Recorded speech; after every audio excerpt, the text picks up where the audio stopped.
Hello, friends. Thank you for joining me today. I think we're broadcasting and go ahead and get going. So, if I do this today, then do what you say? If I do a portrait of Santa, then in fact it will be tradition, because will be the third year in a row that I've done a portrait of Santa at Christmas time. So real quickly, I just printed out some bad copies. This was 2016, and this was last year. And I think, I'm trying to remember, I believe these were both done on aluminum, just for fun. So this will be my third. And oh, by the way, I'm going to do today's painting in, let me put this down here and zoom in for you this way. This is yesterday's watercolor sketch of a Model A. I was honestly a little dismayed when I came back and looked at it later in the day, because I have some real significant ratios that are off. And but as I said during the broadcast, I don't think anybody could look at that and tell that that's the case. So it's still a nice drawing. And in fact, I sold it today to my good online friend, Josie. Thank you much, Josie, for that. And for those of you who watched yesterday, perhaps, I did end up using, instead of gouache, I used the super shortcut, cheap, non-artsy method of doing the white highlights, which is the correction pen. And it worked, as you can see, quite well. I think that's a fairly charming rendering of a Model A. So, today, as I said, for this will be my third annual. That means it's a tradition. That means I'm stuck. I have to do it every year from now on. And I spent several minutes looking online. I just Googled man with white beard. And lo and behold, look, it's one of the things came up. For those of you who are old late night aficionados, that's David Letterman. He's getting a lot of razzing, and I can see why. He's getting a lot of, what are you doing, for his white beard. But I really do like his quizzical expression. I'm in the mood to do a different Santa. Like, this one is extremely traditional, and this one is very traditional. And I'm in the mood to do something that's not quite so common. So I found this picture of David Letterman with a white beard. That'll give me a face. I'm not sure about his glasses. And I'm not sure what I'm going to do about those yet. I'm not crazy about those for Santa. And of course, the background I'll have to make up.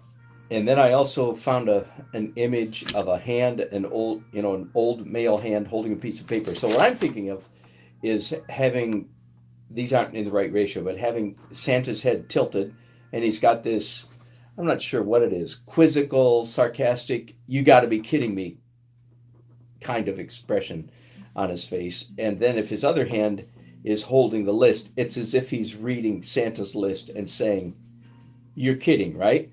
So that sounds like fun to me. We'll find out if it is. Now, I learned, again, a good lesson yesterday when I discovered that my Model A Ford, the ratios were not right. I should have used either a mirror or my cell phone trick. And so I'm definitely going to use the cell phone trick today. And if you're not sure what that is, stay tuned. And you'll see how I use this to keep my drawings corrected.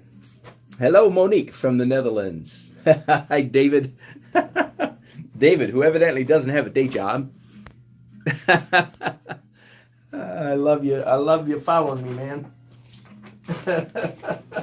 Maybe he has a job like mine where I can do whatever I want. I can watch stuff online while I paint. Okay, now moving your camera back, because I want to now draw, even though I'm sitting down, draw in a more correct method than I did yesterday. So can you see what's going on here? Let me expand this. Can you see what's going on here? I'm sitting, here's my drawing table. This is called a lap board. I presume for obvious reasons. And I can zoom. Hello, Bruno. Good to see all you guys, all you regulars there. Appreciate it. And I guess, did I mention? Because these are both in oil, but I'm in the mood, having done my last two paintings or renderings in watercolor sketch, I'm in the mood to do this year's Santa also in watercolor. So let's see if we can get going here. So evidently I'm going to do a portrait of David Letterman. Thankfully it doesn't really need to look like him. If his head's at that angle and his hand is at this angle, reading the list. Should I make it a really long list? You know, like going down, trailing down off the page. If so, that would be hint at his naughty and nice list, right? If it's real long. Whereas if it's short, it might just have the connotation of a letter from Santa. So which way should I go there? Is this a letter from Santa? I mean, a letter to Santa, or is an expression on his face that's like, you're kidding me, right? What's this about?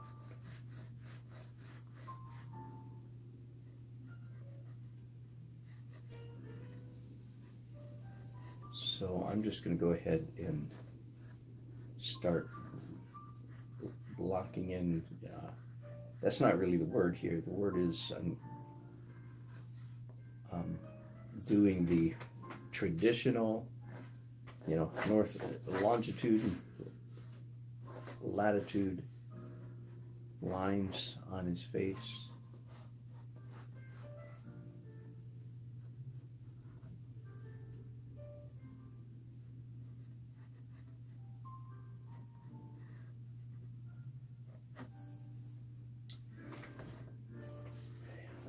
I don't mind doing some different kind of glasses. I mean, normally the Santa, yeah, as you can see here in both of the last years, he has little round, what here in America we might call granny glasses.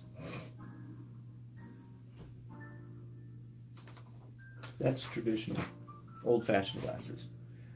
I don't mind the idea of having some different. I'm just not crazy about the ones that David Letterman is wearing right now.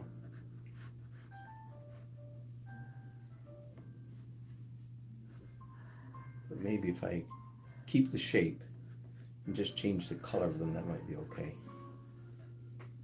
Again, I'd like to push the boundaries of Santa just a little bit and not make him completely traditional. So thus the expression he's doing this year is atypical. It's not Santa saying ho ho ho, or, you know, here's Santa being quiet, smoking his pipe, and here's Santa with his finger. That's my hand, by the way. I can't remember if I took a picture of it. I think I did, but I'm not sure. That's definitely my hand. I recognize it. I remember, you can find me, this YouTube is on, this broadcast is on YouTube last year. Probably each of the last 2 years, I'm not sure.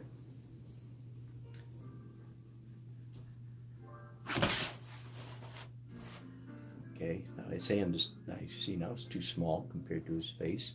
By the way, for what it's worth, the length of a hand is essentially the length of a face, in case you ever wonder how big is the hand compared to the face. There you go. Wonder no longer. That's the standard rule. Of course, all of those rules, there's exceptions to all of them, but generally speaking, for a human being, the hand is the same size as the same length as from the brow of the hair, or in my case, where the hair used to be, should be, to the bottom of the chin. Okay, so I've got the hand and its face sketched in, and his beard would come down here, of course.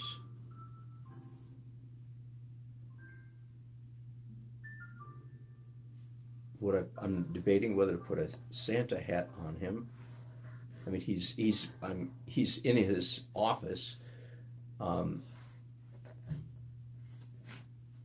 reading a letter to Santa. Yeah, you know, I think I like the idea, by the way, of a letter to Santa rather than the naughty and nice list, because that makes a little more sense, and I'll put folds in it. That makes a little more sense if his expression is, "What? You're kidding me, right?" That kind of thing. Now, do I include another hand, a second hand, or not? What would his other hand be doing? It could, of course, be holding the bottom corner. In which case, I might be forced to take another picture of my hand again. I mean, I can do a hand from memory, out of my head, of course.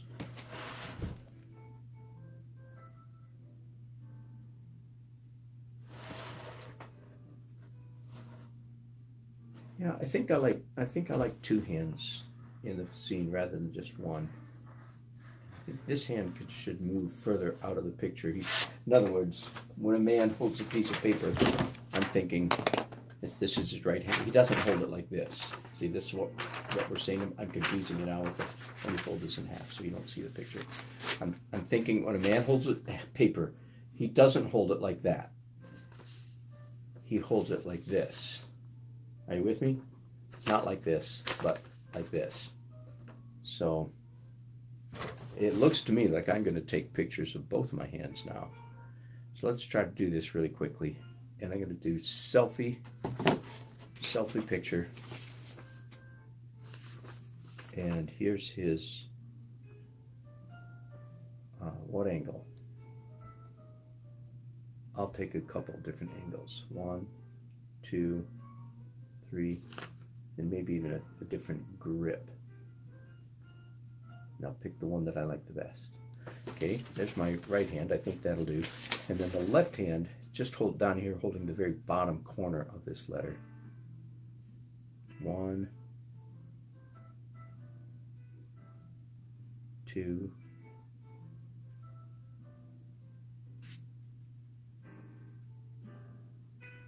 3. Okay, so now I should have some good images for hands. Now let's look at, like this one. All this is the kind of stuff, of course, I normally do before I have an audience, right? I'm bringing you right into the, nope, I don't like that angle. Let's just go ahead and start deleting the ones that I don't like. Don't like that, don't like that. Yeah, that's better. There we go, that's better. So let me redraw this really quickly. And I've just about saturated my yellow sketch. That it's getting so messy I can hardly see what's what anymore. Okay, now let's throw up this one. So there's, and let's edit this one slightly. I'm just going to zoom in on it or crop it a little bit. I'll be coming back to this several times as I do this painting. Okay, save. Throw out this one. Now, let's pick up my Santa's left hand, which of course is my hand. I get to pick that one, that one. Nope, don't like that one. Throw that one out. That one or that one.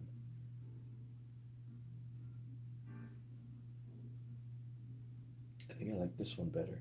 So let's throw this one out. Again, forgive me for boring you guys to death, but for some of you artists or illustrators, I mean, all of this used to be so much harder back in the day. Oh my goodness.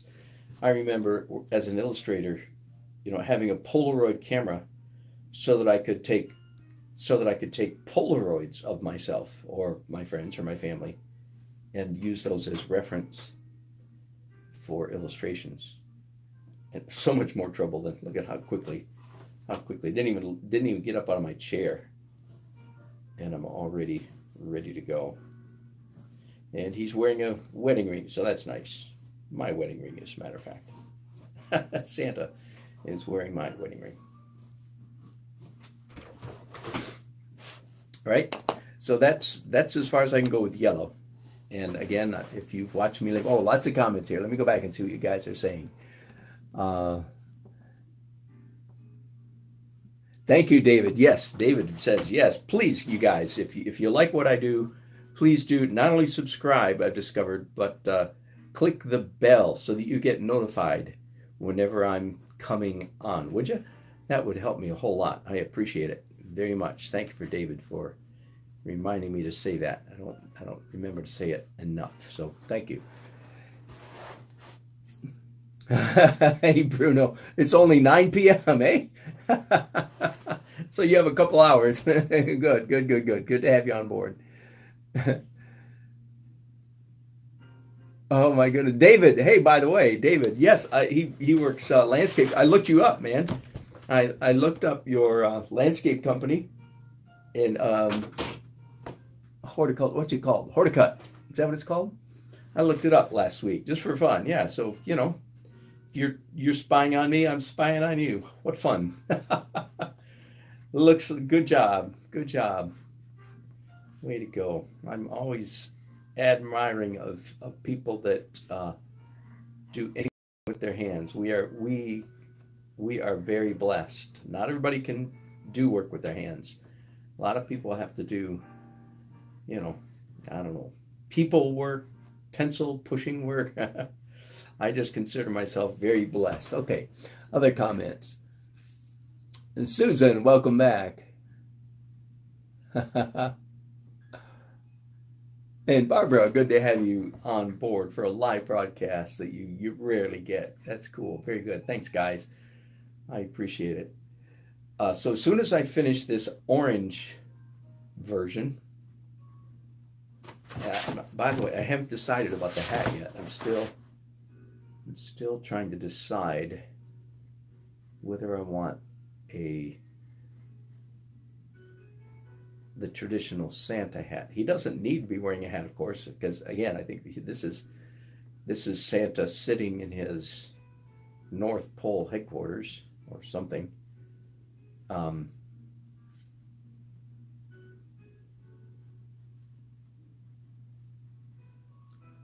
So I'm undecided so far about the hat. But as soon as I finish the orange, it's dark enough to be picked up by my camera, I am going to take a picture, not make the mistake I made on my Model A yesterday. I'm going to take a picture and then reverse it, look at it as a mirror image.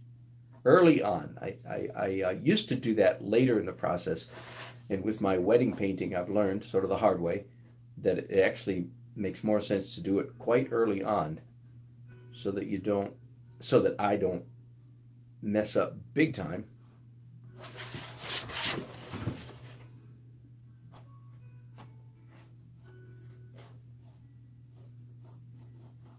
Here's another thought. I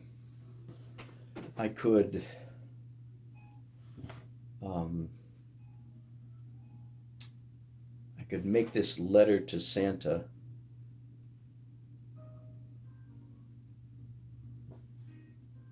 I could put some childish scribbling on it, right? So that it would be obviously from a child. Of course, then why would Santa be having a strange look on his face if it was from a child? So I'm not sure. I'm trying to formulate my story, my narrative here, what's going on, and I obviously don't have that figured out yet.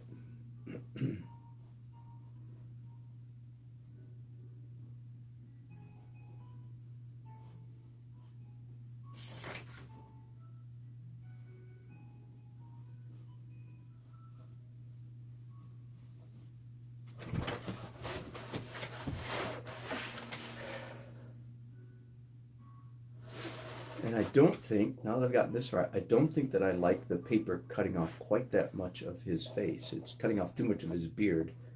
People are going to have a hard time figuring out who this person is holding a piece of paper. So we're going to move his hand down, and his paper down. So it's a smaller piece of paper. I still have to get this hand a little bit in the frame of reference. Again, for those of you who've joined me late, and hey, Mort, yeah, I forgot to flip sometimes myself and pay the price. Mort, you are a man of great insight and wisdom. Evidently, yes. That hurts, doesn't it? That's the way I felt. Some of you, here's what I'm talking about. I did this yesterday. It's a lovely picture of a Model A, and it's good enough, and it's beautiful. I'm not going to put the photograph right next to it because then you'll see my mistakes. So let's just say it's a beautiful drawing, and it's already sold, so that's good. But yeah, this trick. So I call it. I'm practicing now. Let's see what would happen if I put his hat on.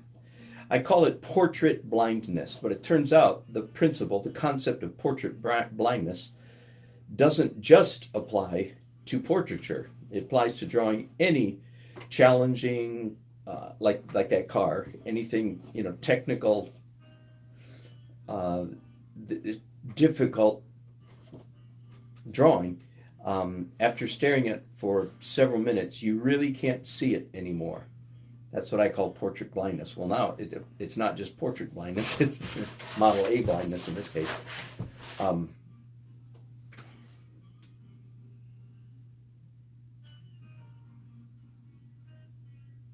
thinking, I'm looking, thinking and looking.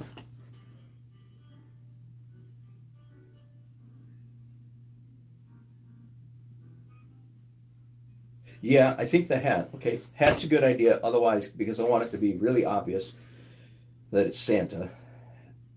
So, yes for the hat. He just wears it indoors, obviously, evidently, because out of habit. And I thought I was going to take a picture after the orange stage, but I'm changing my mind here. I'm going to go ahead and move because there were too many changes I made in orange. And again, for those of you who haven't followed me, the logic here is I start out drawing in a light color, very often yellow, but it could also be very light blue, very light green. I start with a very light color, and then little by little graduate to darker and darker and darker colors. So with each subsequent sketch, my lighter underneath colors essentially disappear. Like we could still see the yellow, but our mind doesn't pay any attention to the yellow because it's essentially eclipsed, or what's the word I'm looking for? Overpowered by the darker colors on top. And so now this is my third sketch right now, and it's red. So even as I do red, the earlier orange sketch tends to disappear.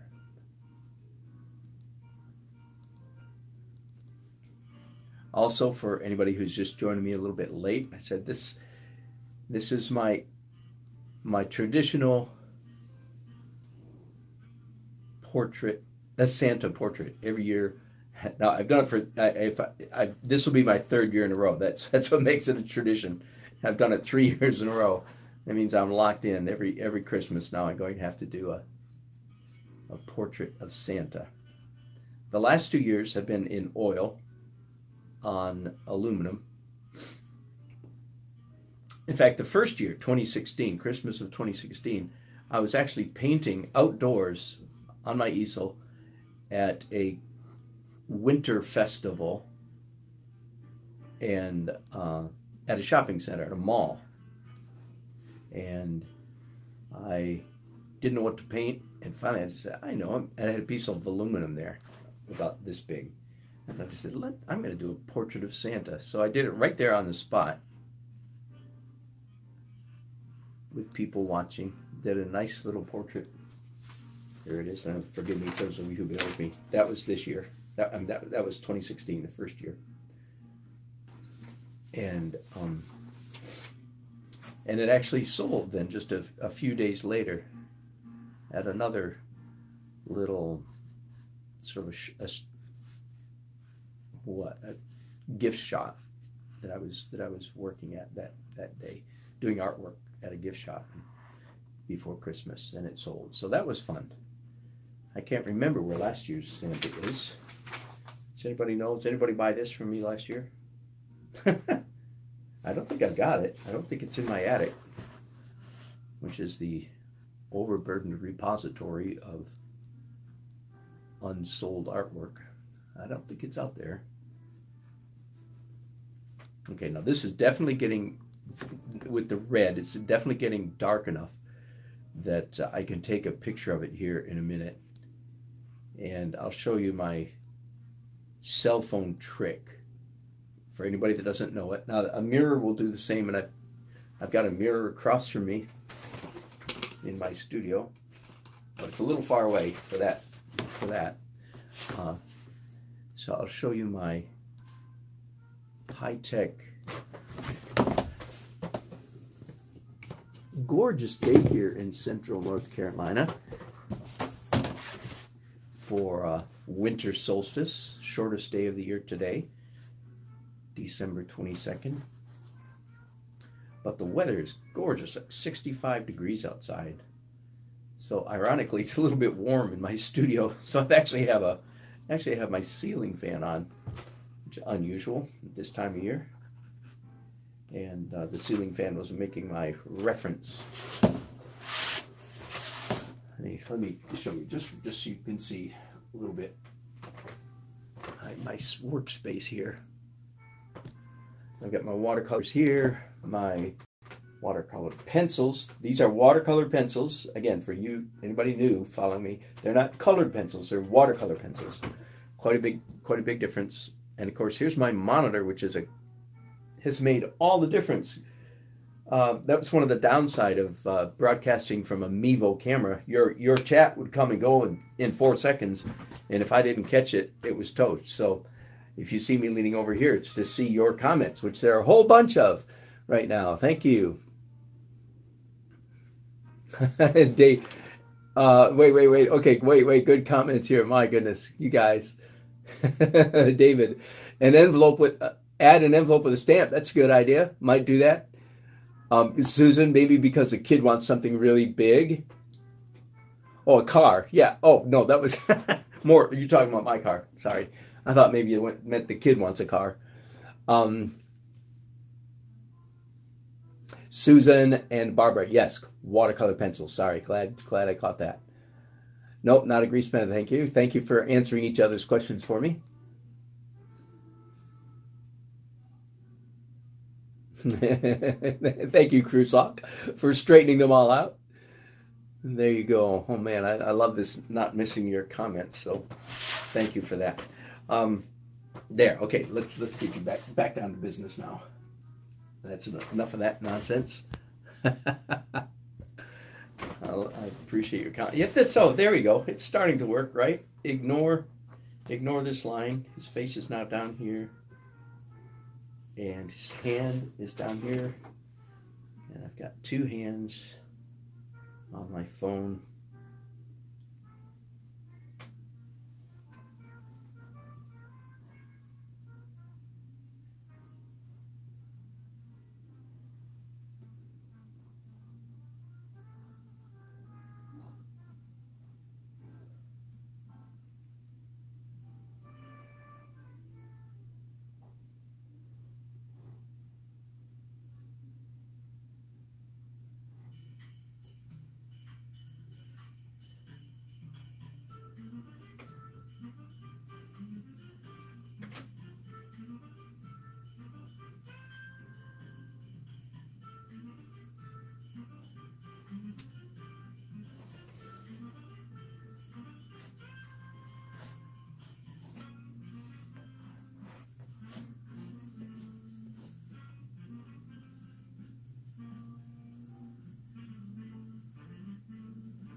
I don't have this beard coming up here far enough. Let's get that correct. Need a little beard down here, I think. And this other hand just almost got edited out of the picture, but not quite. So it's still there, but way over here at the side.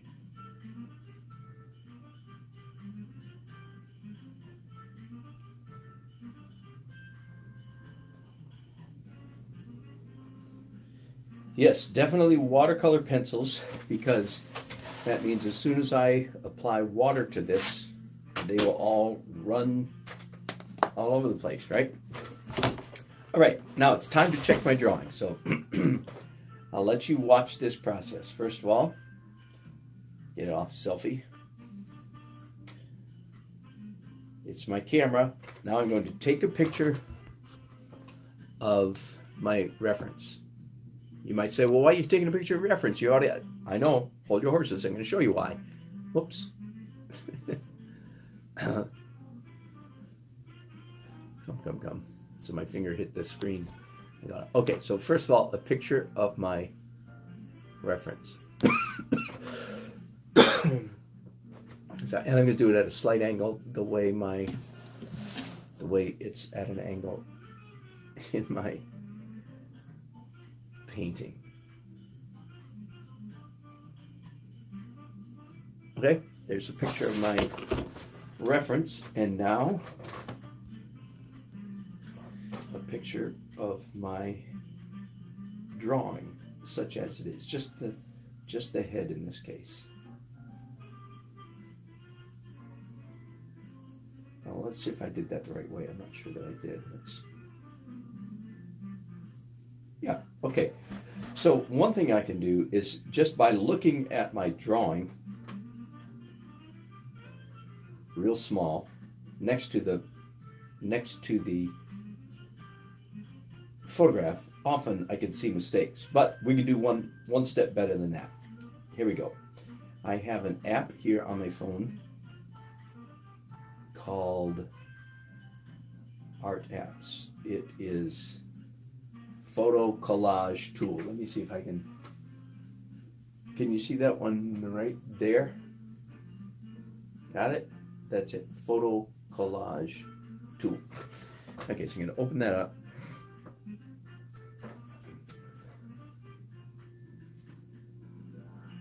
And I'm going to put these two images right side by side. My sketch and the photo reference right next to each other. And you can make them the same size. That's a big help, and line them up with each other. Now, once again, often, simply by doing this simple trick, by going no further than this, and I'll save that,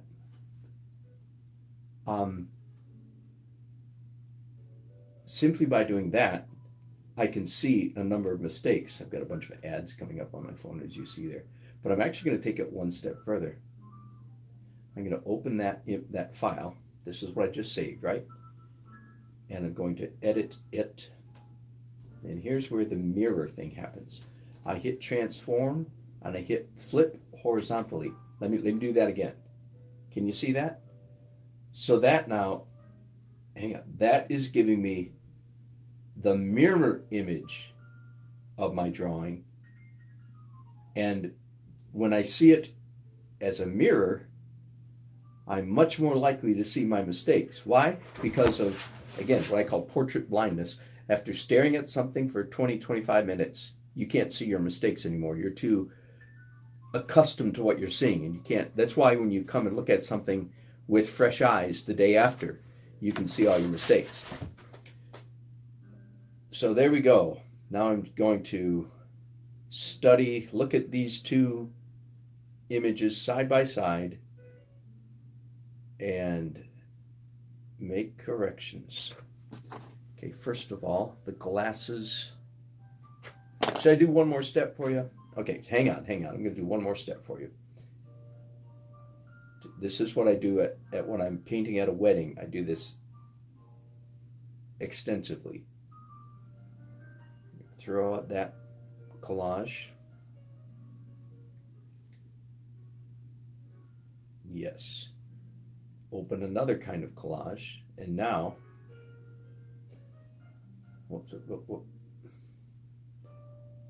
I'm going to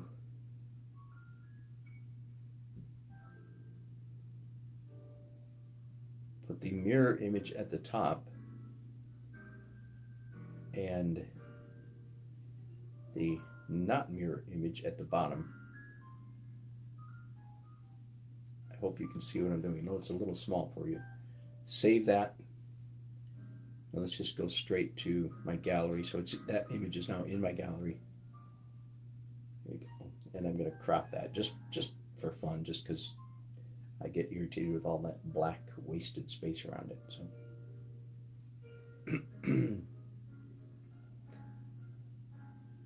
save. All right. So now I can see my mistakes in this image better.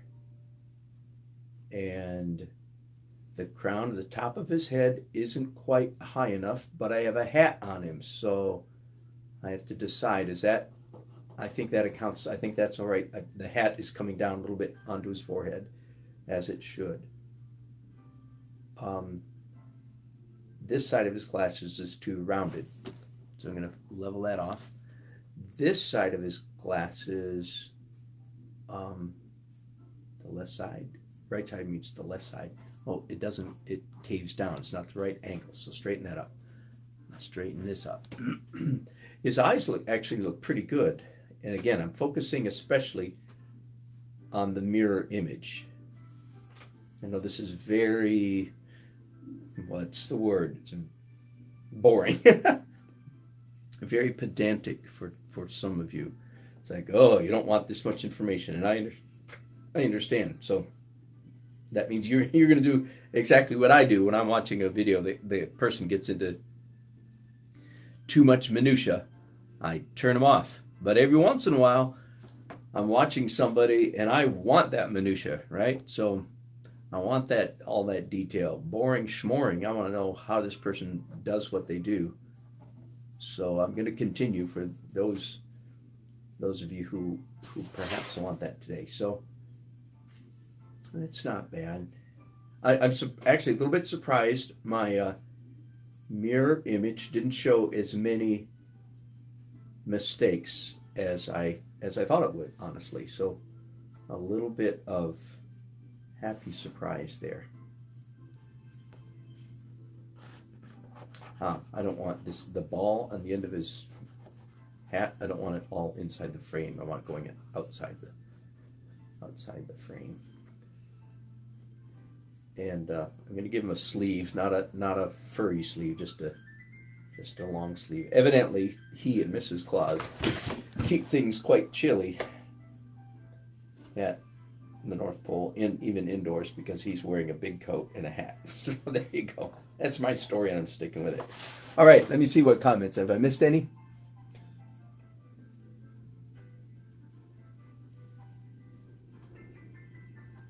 We were discussing that earlier. Is it a naughty and nice list, or is it a letter to Santa? I went back and forth and back and forth. I finally decided to make it a letter to Santa. If it was naughty and nice, it would continue to be a long piece of paper and go off the page, which I feel like bringing this hand in and interrupting it is more visually interesting.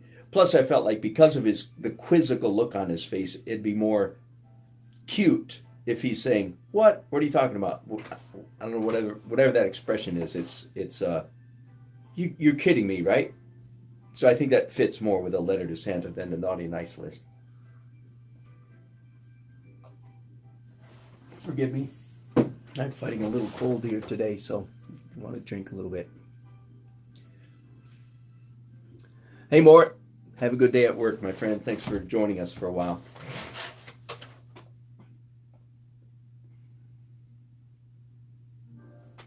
I'm going to look at this, at the bottom of the glasses in particular. Yeah, as I thought. This doesn't come to enough of a corner. So I am giving him glasses very much like what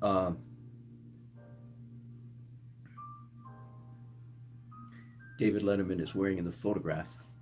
But I don't think I like the color that they are in the photograph. So I'll just change that. Again, I sort of like doing a Santa with some slightly different traditions. So not the traditional 19th century granny glasses.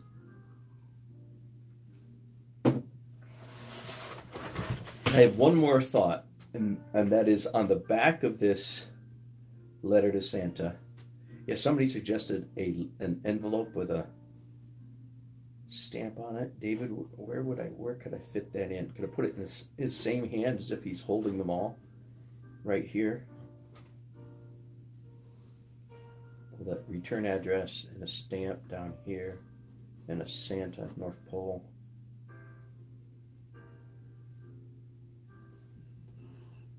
A bit more of an angle so it's not so static. Then he's holding two pages.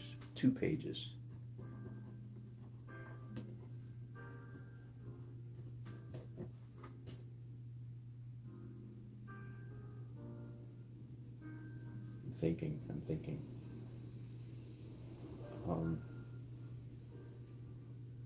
And that's not unrealistic, is it? To open a letter and then hold the envelope in your hand while you read it. Yeah, I think that's reasonable. I kind of like it. It makes it really obvious that it's a letter to Santa then. And I can do a childish scrawl on here, which again helps tell some of the story. It'd be fun if I could figure out the rest of the story. Like, why has he got this unusual expression on his face? I haven't figured that out yet. What is it that has surprised him so much?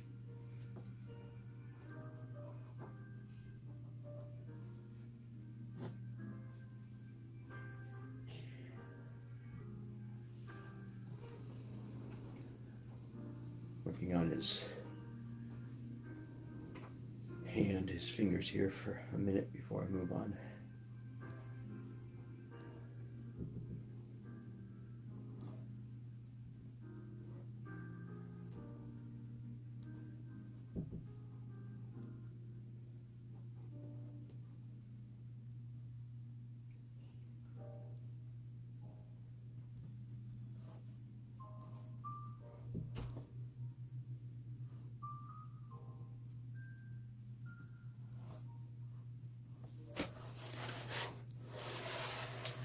All right, I'm done now with 3 colors, yellow, orange, and red. At this point, I have another decision to make.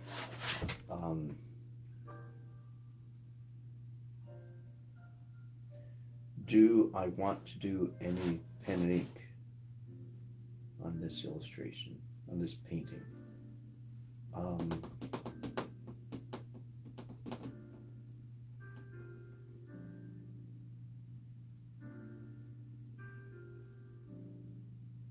Well, I'm going to hold off on that for right now, that decision, and I'm going to proceed to a 4th darker color, which is a purple watercolor pencil, and I'll have a better idea after this layer whether I want to do any other comments. Because says maybe he's holding a whole envelope full of pay. That's true. Could be. Yeah. I think I would have a harder time getting all that information in. Okay, for those of you who are keeping score, I'm just switching right now from what I call a side saddle grip, switching to control grip. And I do pretty strongly recommend, if you want to be a good drawer, a good draftsman, that you develop the habit of doing your initial sketches, the creative part of your drawing process, holding the pencil this way, what I call side saddle. Now, you will find all kinds of good artists who don't do that. But, there's a big but coming, you'll find all kinds of more better artists that do, in my opinion. And by better, I don't mean more, tighter, literaler, more realistic. I'm talking, of course, about people who are very good, make very good marks. The essence of good drawing, just like the essence of good painting, the essence of good drawing is making interesting marks.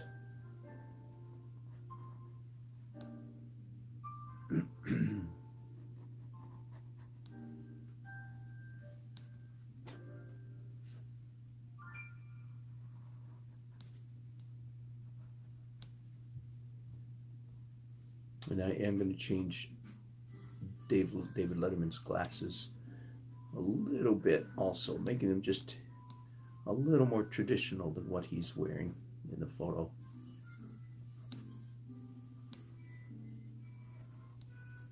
I've often thought, you know, you would think that glasses would make portrait drawing easier because it gives you a very hard edge reference, point of reference for your drawing. But in fact, I have found the shape of glasses is very specific and very irregular and actually quite difficult to capture and render. So my like if this were a, well, hang on. Let's do this. So I'll go ahead, I'll let you follow me across my messy office to one of my storage closets here. All kinds of paper and things in here. And I have in here somewhere some tracing paper. There's graphics paper. Let's look just a little bit more. See if I get, I'm not going to waste your time too much. See if I can grab tracing paper really quickly. Acetate, all kinds of stuff. No, so that's, I'll use graphics paper, Union Square, high quality, very, but it's a thin paper. It's going to show just that one sheet. All right, so much for the tour of my messy upstairs studio. Let me show you a trick.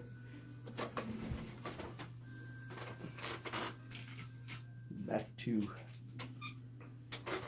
business at hand.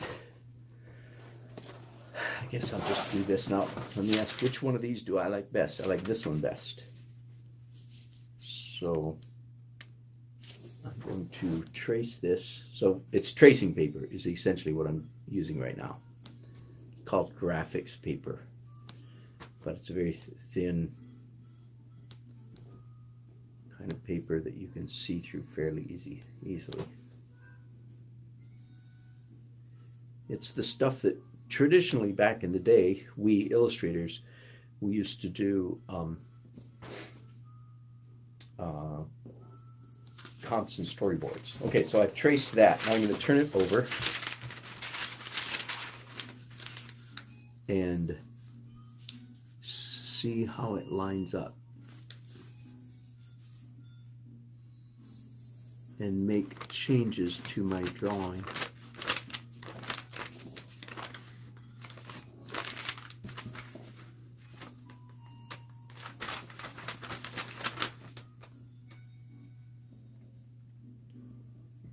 Based on what I'm seeing in my tracing. Make sense?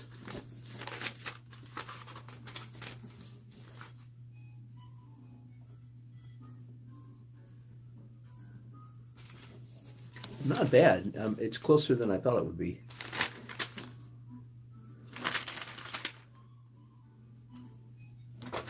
Okay. Close enough, probably. Now that's a really nice big piece of paper that I only put one mark on. I'm going to put it over there in the pile to be used for something else later. Just one trick among many.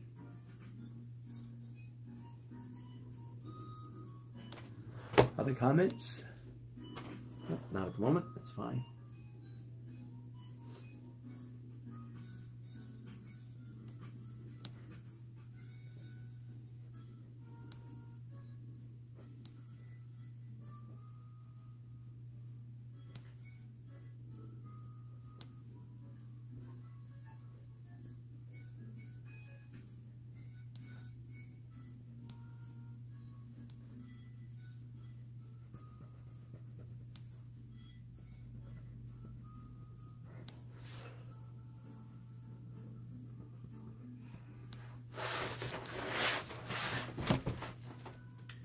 just because it's hard for me to see his eyes, I'm going to go ahead and color the irises in so that it helps me get a little bit better reference as to where his eyes are.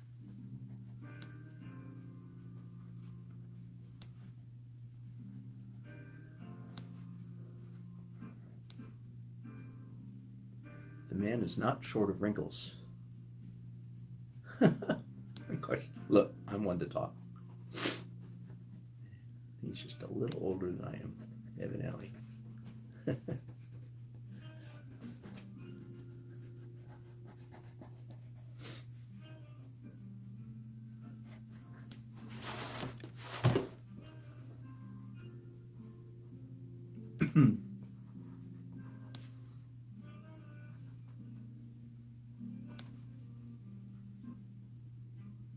Once again, if you missed the earlier part of my drawing, this is my fourth sketch. Yellow, orange, red, purple.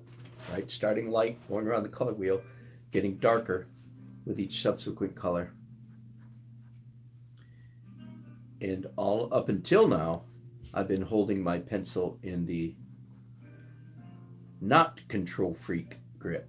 And that's my favorite name for this, is the Control Freak grip. And that's partly to help some of you understand.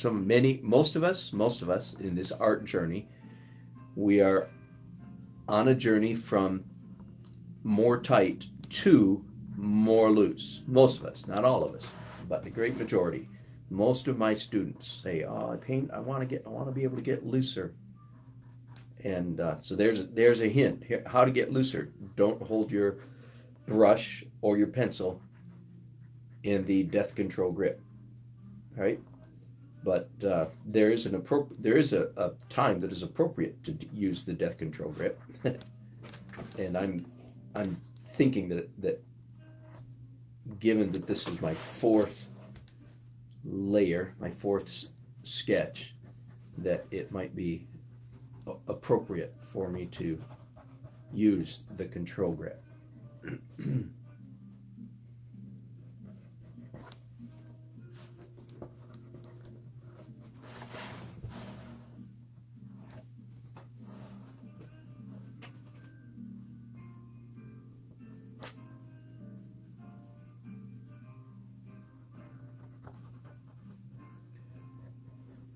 I've done many more portraits in oil than I have in watercolor. So watercolor portraits for me are still a bit of an adventure. That is to say, I don't have the formula locked in quite as much as I do, say, with an oil portrait. And again, there's a difference in my book, in my vocabulary, difference between a legit or a formal watercolor painting and a watercolor sketch. And in this case, I'm definitely aiming for sketch. So the difference is, of course, that I'm using watercolor pencils instead of regular pencils. Okay, so there, his face is mostly done. Let me zoom in again here a little bit. Oh. That's kind of encouraging. That's funny. My camera recognizes faces, and just a second ago when I looked at my monitor, it was recognizing this as a face. So that's good news. The computer recognizes that as a face anyway. That's encouraging. Okay, now down to these hands. Yeah, he looks quizzical to me. He looks like he's asking. I wonder about folding over. He's asking something about this letter that he's holding in his hand.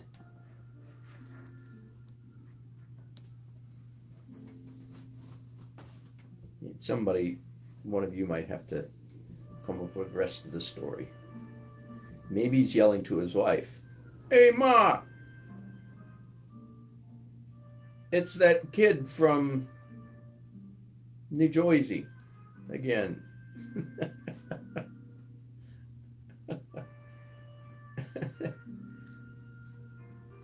don't know. I don't know where to go from there.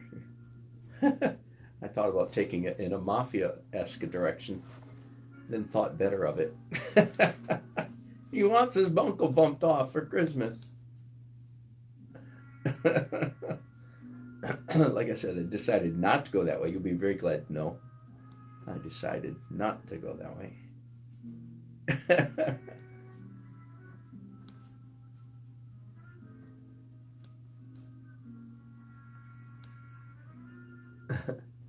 Besides that, if you're asking for your uncle to be bumped off for Christmas, you're probably on the naughty list, so you probably don't get what you asked for. So there you go.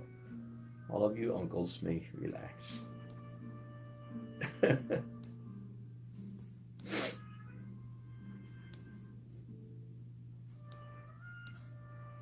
Now, of course, I could do exactly the same thing with this hand. If I get the least bit nervous about have I captured the hand realistically, if I'm not sure that I have, then I will do the same thing. I'll take a picture of my drawing.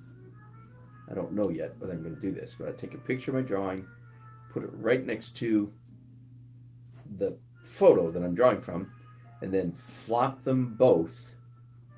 So in essence, I'm seeing a mirror image. It's an age-old trick. It's just that I'm doing it with technology, with a phone, instead of with a literal mirror.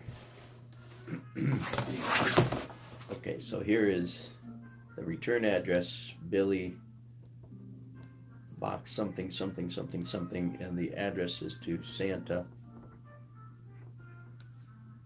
End Pole. How about that? Just End Pole. Maybe that's good enough. Cute, eh? And then a cancellation mark on the stamp. There we go. Okay, one more hand to go. And then I probably am going to start doing watercolor, although I'm not sure yet. So stay tuned for what comes next. And again, for anybody that missed it, so the process is start drawing with a light colored watercolor pencil, and then graduate progressively to darker and darker and darker colors. So this is the darkest color that I'll need to do on this drawing today, is the purple.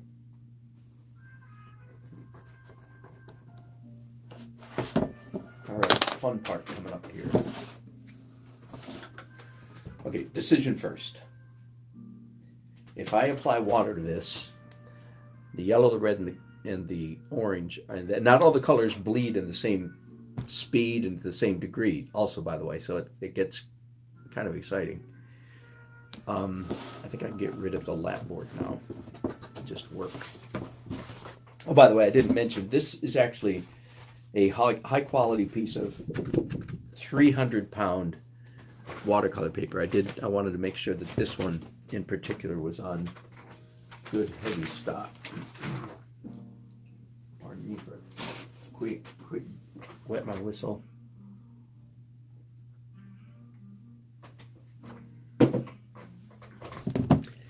Because I could do some pen and ink right now,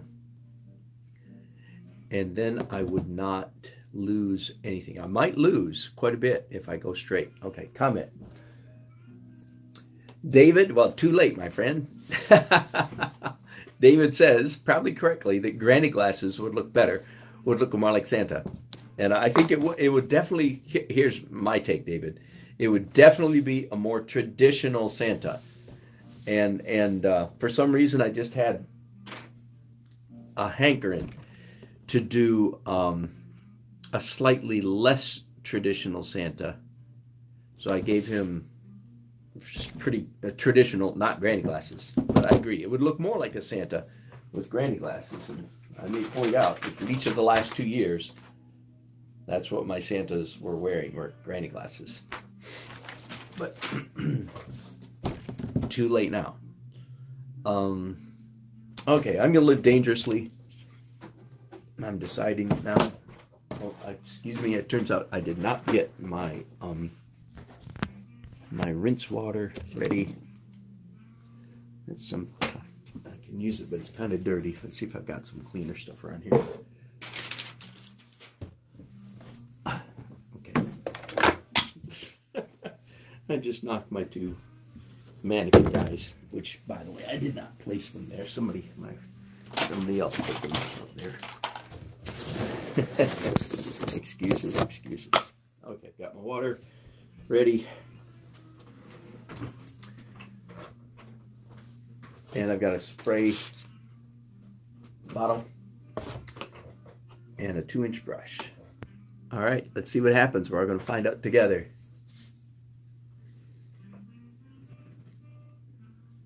Missing eyebrow. Oh, missing an eyebrow. Nope, it's there.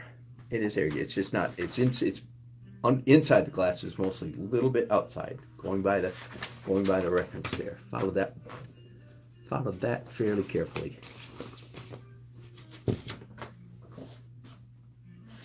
All right. So spray. Let's see what happens. It's already fun, isn't it? Oh, here's my watercolor tray. I have a larger one than this. This is my middle-sized one.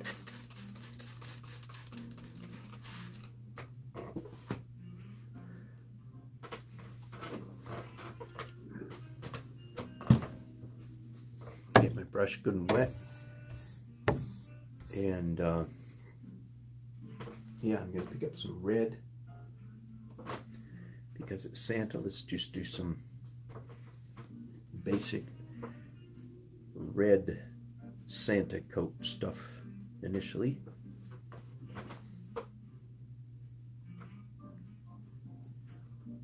Red down here. Red in here.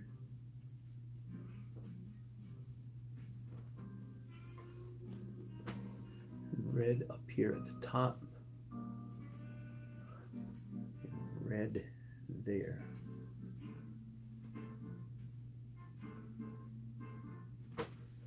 Okay, I'm going to mix that brush up with a little bit of orange, yellow ochre, more yellow ochre.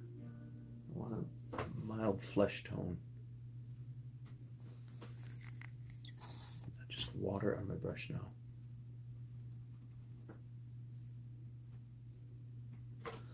And let's do some dark stuff up here in the corner. Behind his head.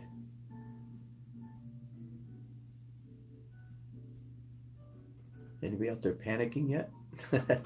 Don't panic yet. I'll tell you when it's time to panic. It's not yet. Here is an irony about watercolor painting. It is this: the rougher the paper, the smoother your watercolors will lay down. The smoother the paper, the more your watercolor marks, strokes, streaks, brush strokes will show up. Did you catch that? Let me say it again.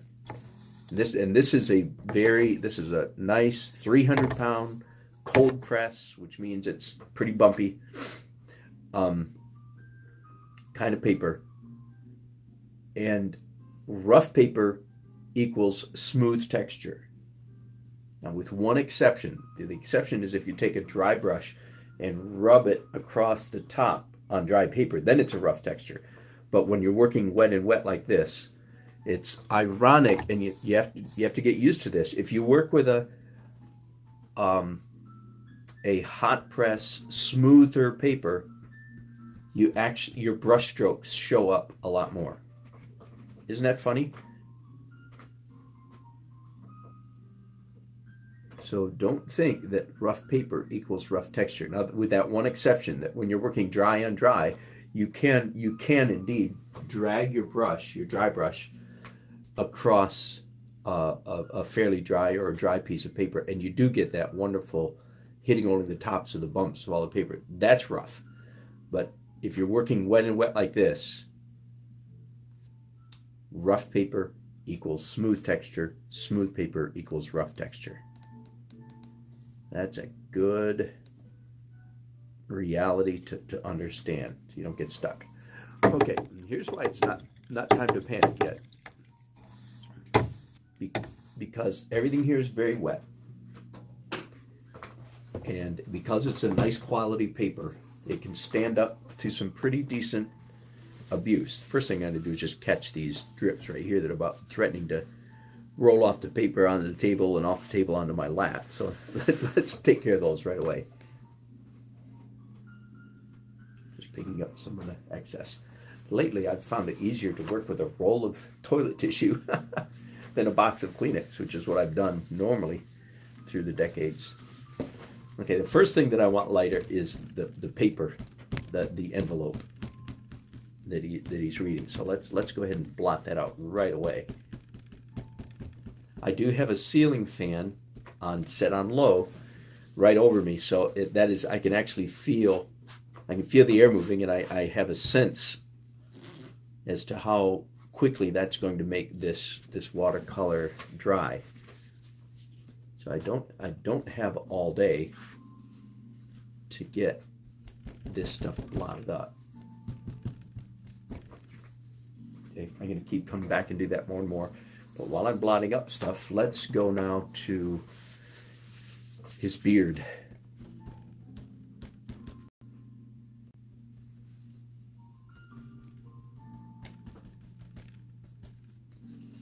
And the fur around his hat.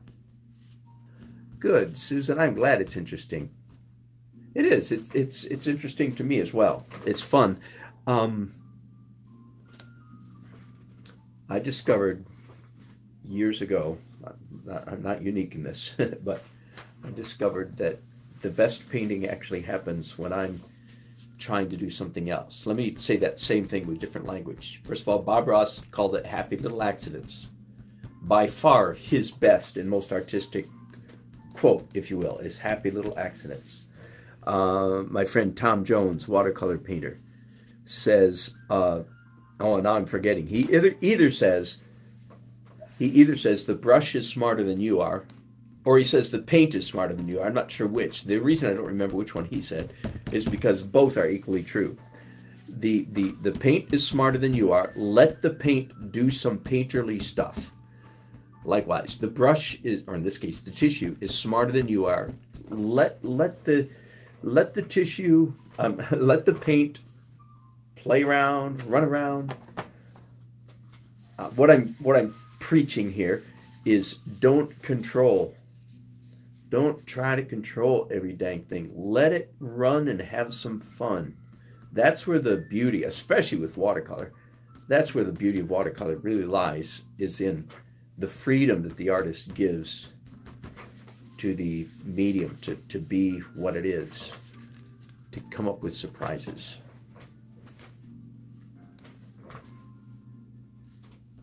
Now I'm getting a little more subtle now, lifting out, highlights on his face, on his nose, on his one cheek, lights coming from this way.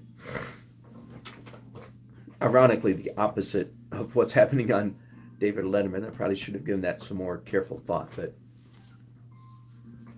that's what I'm in the photograph. Lights coming from the right, but once I tilted Santa's head over like this, it'd be quite unusual for the light to be coming. Could be done, but it'd be very unusual for the light to come from the right. Now, I'm going to do a little bit more precise lifting now for a few minutes.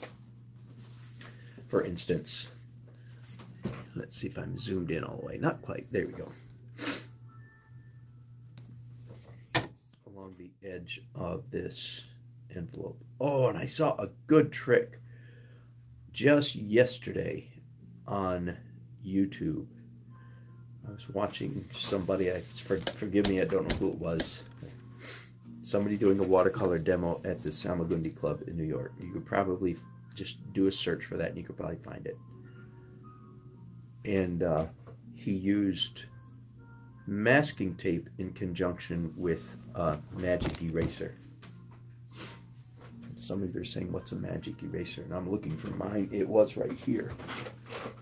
Hang on just a second. Let me go and see if I'm walking away from you. You can hear me. I'm getting fainter. Hang on. Where is the magic eraser? It's a product. It's not an art product. It's a cleaning supply product.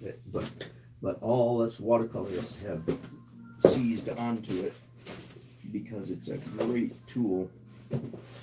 I'm so sorry, I'm not putting my hands right on it, so I'm not going to waste your time. I'll find it later because I do want to use it. So I'll take a small break in a little while, find it, and then come back and show you. But I used masking tape as a masking tool and lifted out watercolor with some accuracy. So that was a good trick. We'll do that in a while. I'm wondering if this might be the best time to take a little break. I need to do something with my throat here.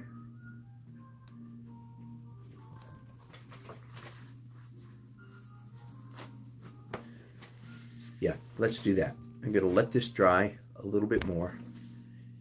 When I come back, I'll do some more lifting with a magic eraser, and then I'll come back in here and start doing dark stuff.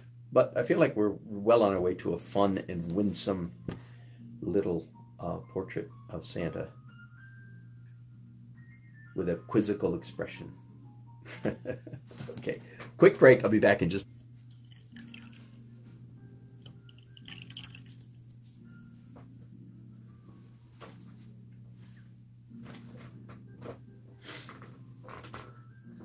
All right, I am back. Thank you for sticking with me. I'm drinking some super healthy swamp water. Got all kinds of good stuff in it, and it doesn't taste too bad. That's really a nice benefit. All right, so I found a much used piece of magic eraser. Usually, of course, it's when it comes out of the package, it's sparkling white clean.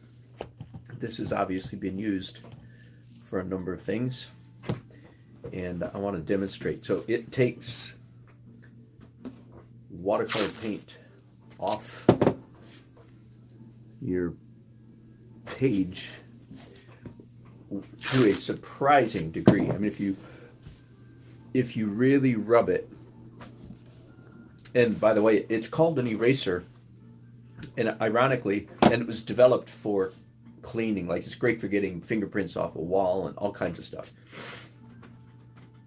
But when you want to use it in artwork, in watercolor, you actually do use it kind of like an eraser. Like, you rub the way you would rub an eraser. Does that make sense? It took me a while to figure out, so how does this thing work? It doesn't work if you just kind of rub it like that. You have to treat it as if it was an eraser. It actually cut little beads, little pieces of it fall off just the way an eraser does. That's how you know you're using it in the right way.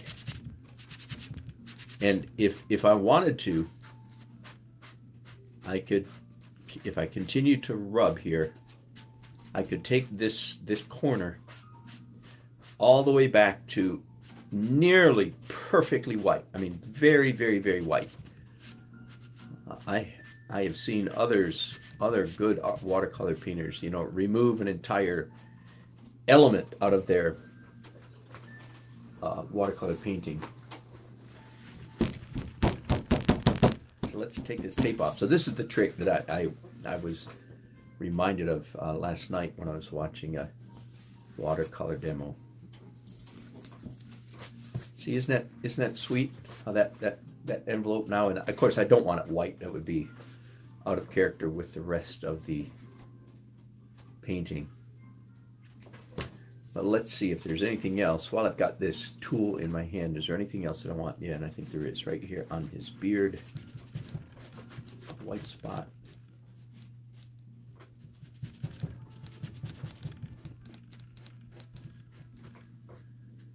Likewise up here.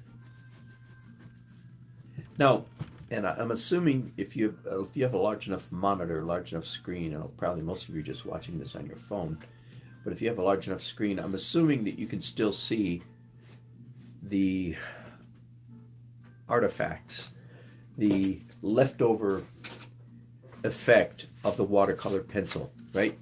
First of all, there's you see a kind of a yellow glow. That's from the water. You see some yellow lines right here. And of course, then there's these red lines. And in my opinion, that's part of what makes this technique charming, is the unpredictability or the spontaneity or the naturalness of what happens when you rub water on top of these watercolor pencils. Again, in my book, it's not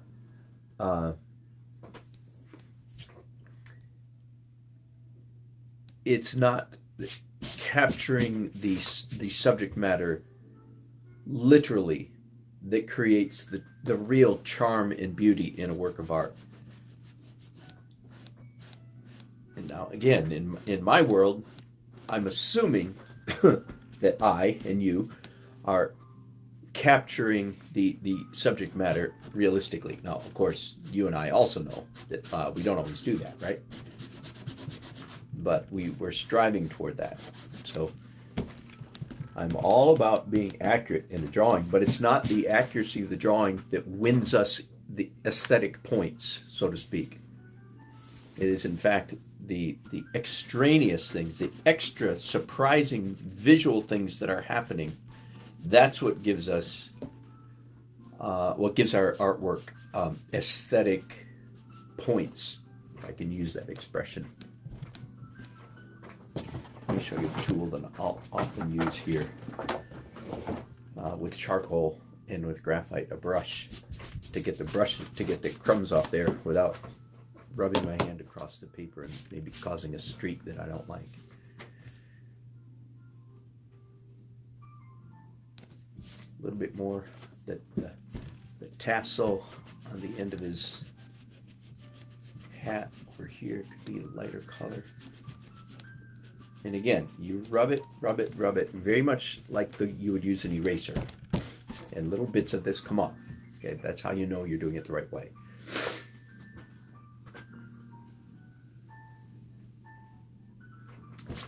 All right, I think I'm ready to start painting again. That is, painting with paint, as opposed to with a tissue or with a magic eraser.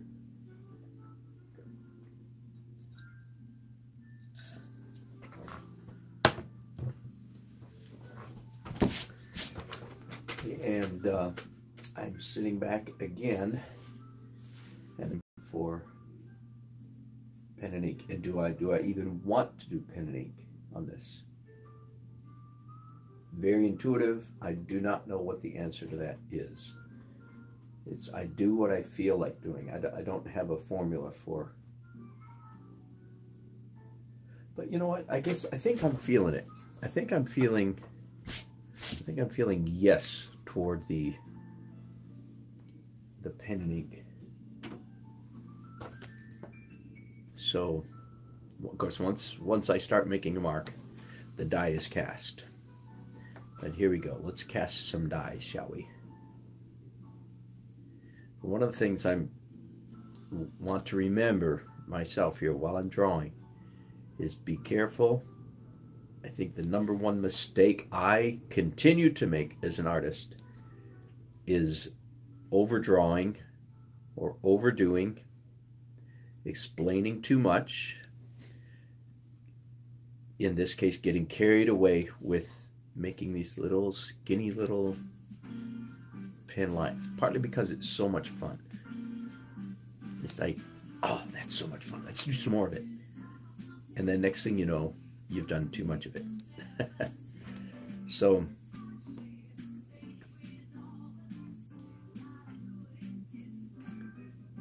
one of the simplest ways for me to rectify or to avoid that error is to try to keep from covering up too large an area with pen and ink, with the ink in this case. In other words,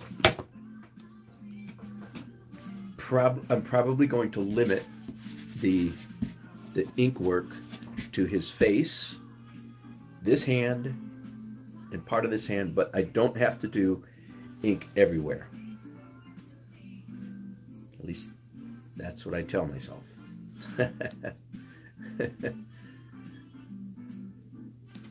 Any comments? David, are you recommending that I add a green color? Is that what you're saying? Or does something look green? It doesn't look green here to me.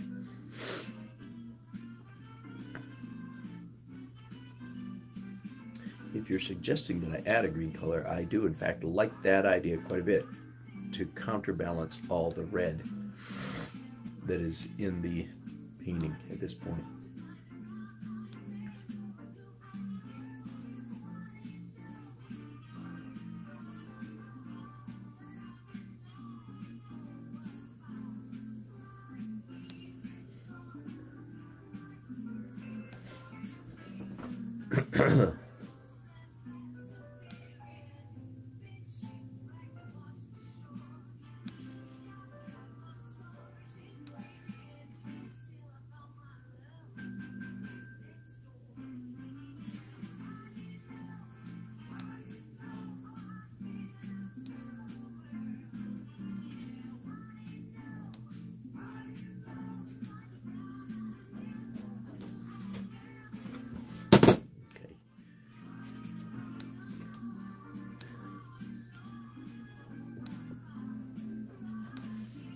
So again, if you try this, if you try adding pen and ink to your watercolor sketch,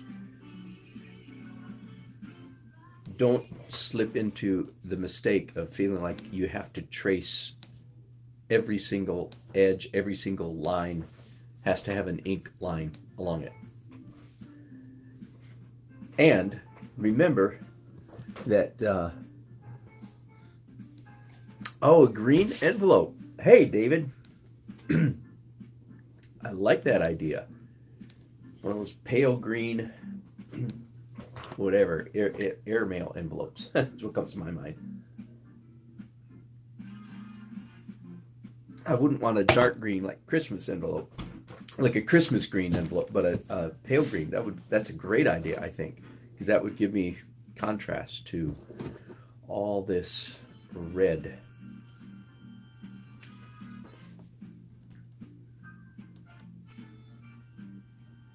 There we go again. I have to put David's name on the painting again.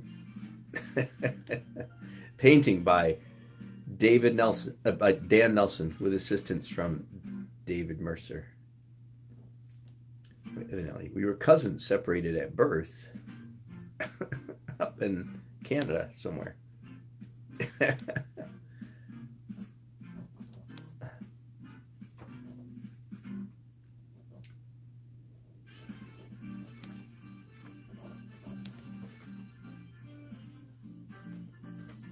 Okay, now let's look at the face.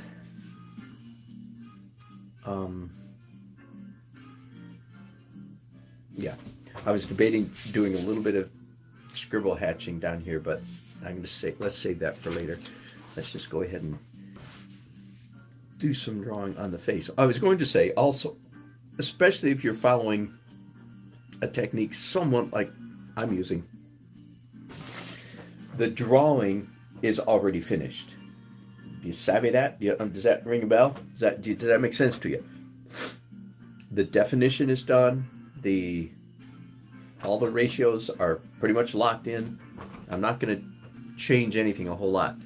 That means the ink lines then are not primarily for rendering accurately, for drawing realism. The pen then is primarily just for the fun of the texture. Does that make sense? So that makes you draw a different kind of line. I'm free. As you can see, I'm picking up my pen. I'm making it a dotted line. Sometimes I make the line scribbly.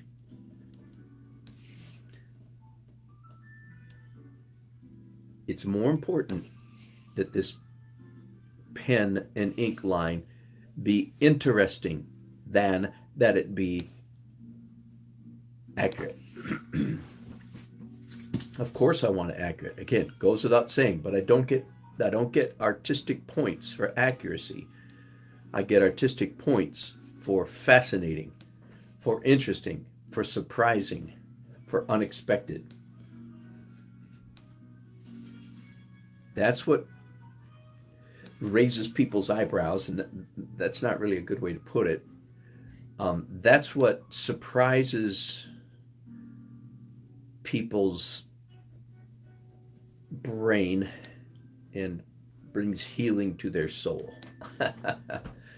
Is the unexpected things that they see.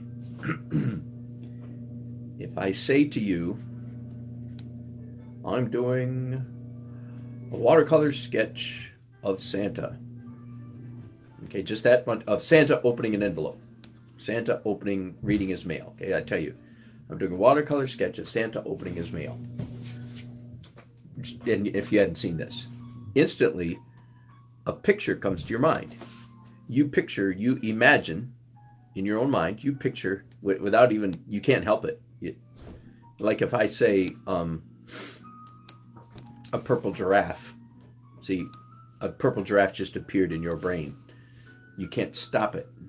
So when I say watercolor sketch of Santa opening his mail, an image came to your mind. Are you with me so far? Then once I show you the picture, if, I've never said this before, but there's something here, hang on, listen to me. If I show you this picture and your mind goes, oh yeah, that's exactly what I expected. Well, do you hear the nonchalance, the lack of surprise in that? It's like, yep, that's what I expected. That's what I mean by when I say you don't get any aesthetic points for rendering the thing. I don't get any point. Now I lose points. Like if his eyes are out of alignment, if something doesn't look right, then you just turn away from my artwork. You go, oh, yuck. That's not what I was expecting at all. Are you with me? So you lose points. You get kicked out of the competition. You get escorted out of the stadium, if it's a sports analogy, for having a bad drawing. But you don't win it. You don't put any points on the board simply by accurately rendering, in this case, Santa reading his mail. What you get points on the board for is having been told that in this case, that the artist, that Dan Nelson is doing a watercolor sketch of Santa reading his mail, and a picture instantly comes to your mind. And then when I show this to you, it's not the accuracy that gives you a wow. It's all the other stuff. It's all the, in a sense, the inaccurate stuff that makes you go wow. It's it's line, shape, color, design, value, and texture, tension, repetition, rhythm, balance. Okay, so what I just listed there was the elements of design and then some of the principles of design. It's those things. It's the unexpected stuff. It's like, look at that yellow streak going through his mustache. Look at those red lines that don't mean anything. Do you know what I mean by don't mean anything? They're not part of the rendering. They're visual stuff, visual interest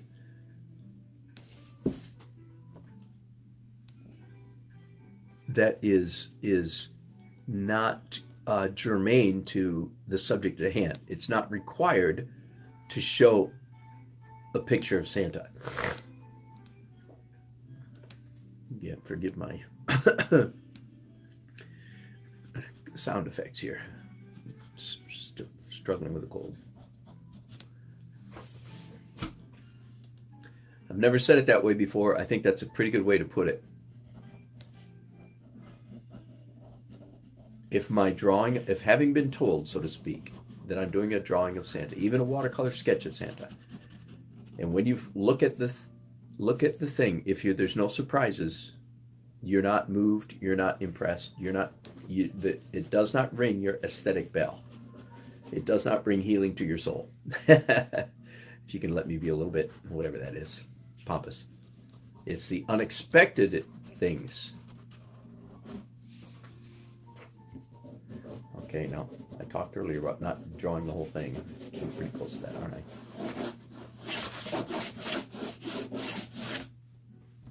Why did I just do lines across this whole drawing? Now you know why. It's the unexpected things that give me points, not the predictable things. Okay, I'm going to come back to pen and ink later, but for now. Okay, let me see comments here. Heat some radishes. Old Canadian cure. Thank you, David. We are doing kind of weird stuff already. You could probably tell by my swamp water.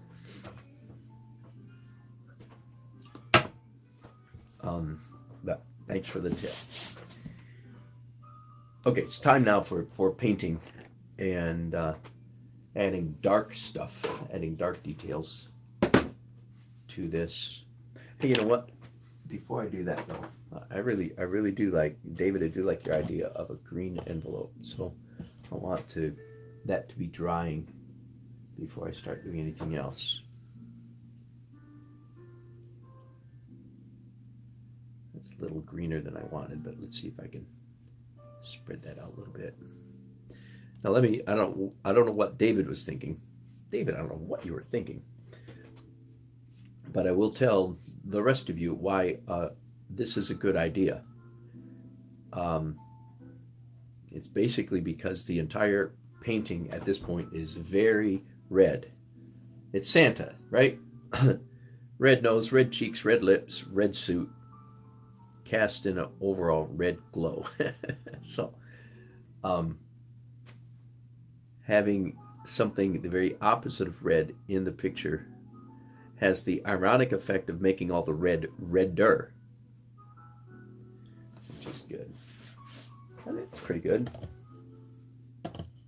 I'm going to leave that for now. I might tweak the color later, but good idea. I like that. Okay, now I'm using a flat brush. I mentioned yesterday that for better or worser, I seem to be hooked on, when in watercolor, I seem to be hooked on flat brushes. Also, people were picking on me the other day because I only do watercolor with my right hand only. So we'll show them a thing or two. We'll do a little bit of painting with our left hand, but not right now.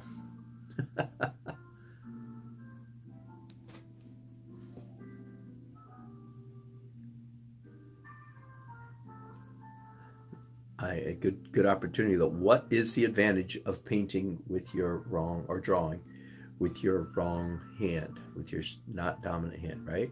What is the advantage? It puts you in a different part of your brain. It gets you out of your control freak brain. Your left hand, or your wrong hand, for you left-handed people, your wrong hand doesn't do control nearly as well as your dominant hand.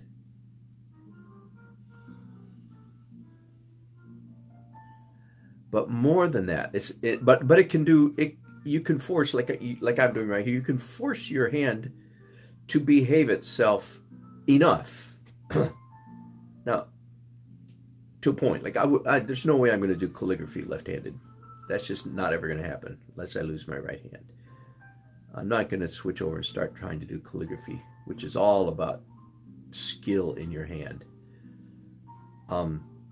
But my left hand, much sort of to my surprise, although it doesn't surprise me anymore because I've been working on it. My left hand has, I would say, let me put it this way: your left hand will have more skill in it than you would imagine. But the real reason for working in your non-dominant hand is it does something to your brain And I don't know what it is. I have a feeling that it gets you out of your control freak center and you actually see things differently. You actually process what's coming in through your eye gate a little bit differently. And you're more open to unexpected developments, unexpected changes, so on. So, yeah. So thanks to some of you guys the other day saying, wait a minute, you're only using one hand. You, Mr. Two-handed painter guy. And I had made that observation before, but sure enough, I was sitting there completely forgetting about it. So because of your comments, I'm going to go ahead and start using two hands. I'm just going to change microphones in my ear.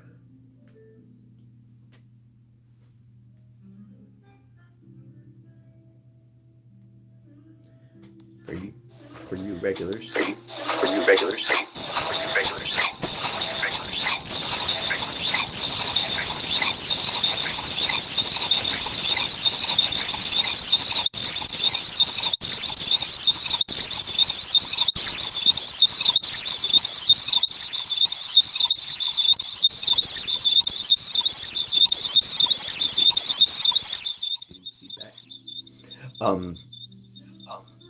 It's been working quite well. I've been wearing lately a Bluetooth microphone in my ear. For some reason, it's not working right now. So hang on, give me just a second. That lets me know. It's been helpful because it lets me know if our sound starts going bad, which it does on occasion, or if the broadcast is not going through well.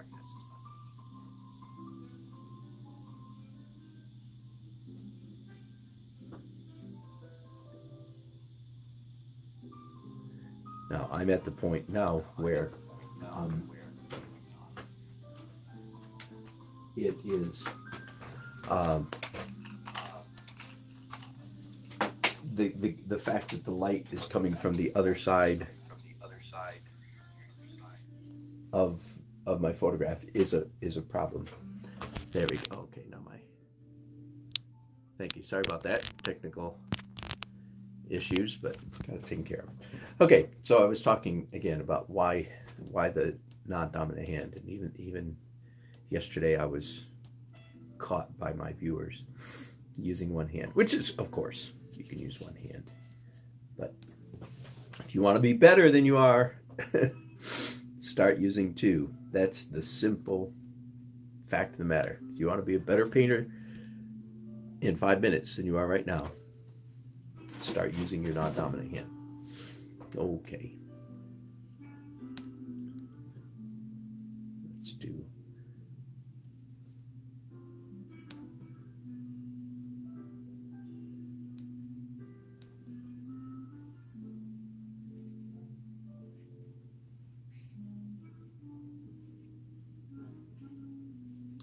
Hey, I do have a question for you guys. I'm getting a hum or a buzz in my microphone, and I want to know, are you getting it?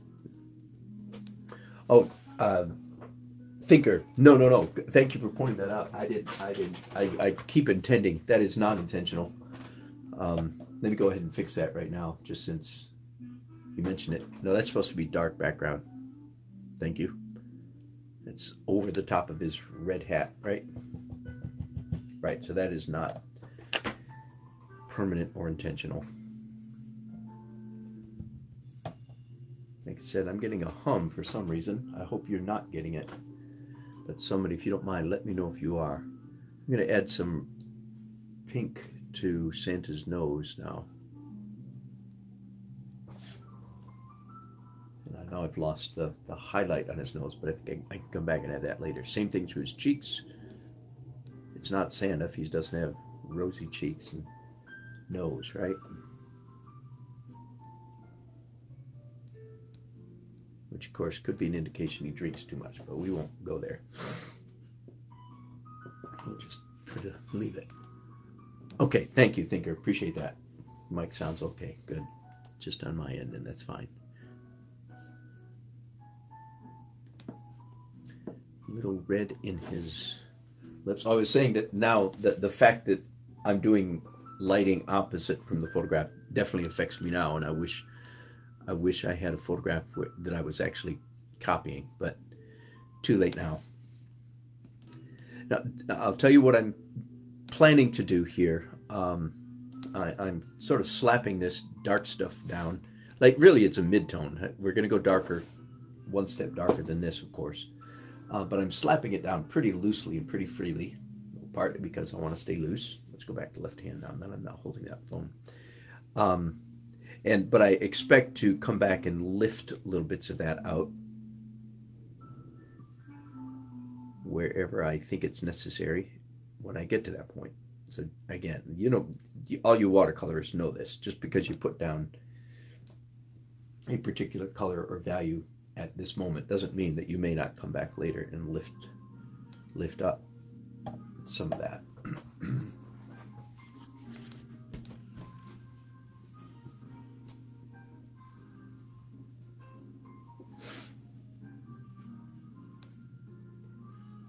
Put a shadow down a moment ago on the envelope and it was brown, and then I realized I really didn't like that brown shadow, so I switched it here to a bluish shadow.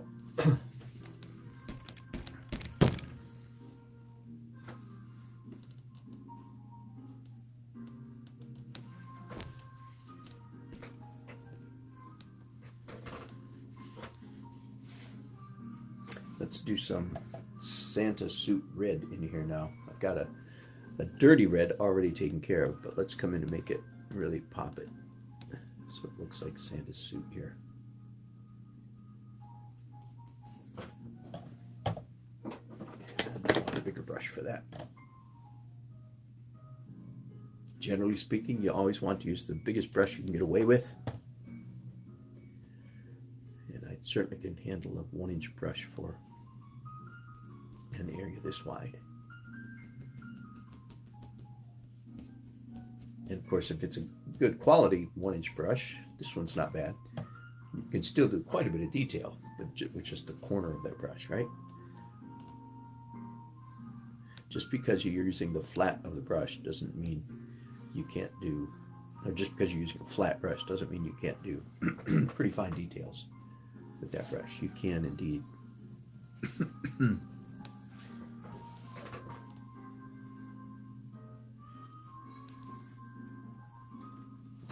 Now, let's do, of course, the bad side about watercolor is it always dries so much lighter than when it first goes on, right?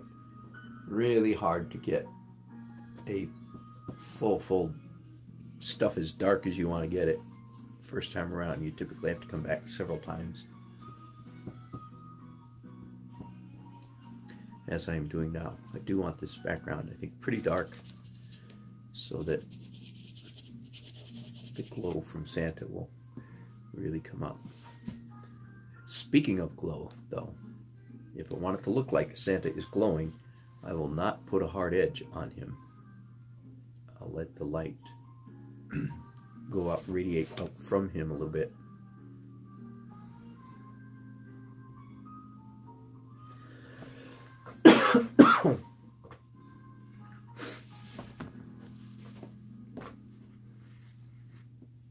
I'm using, I don't know what, cerulean blue, violet, and sienna, three dark colors to make this dark background.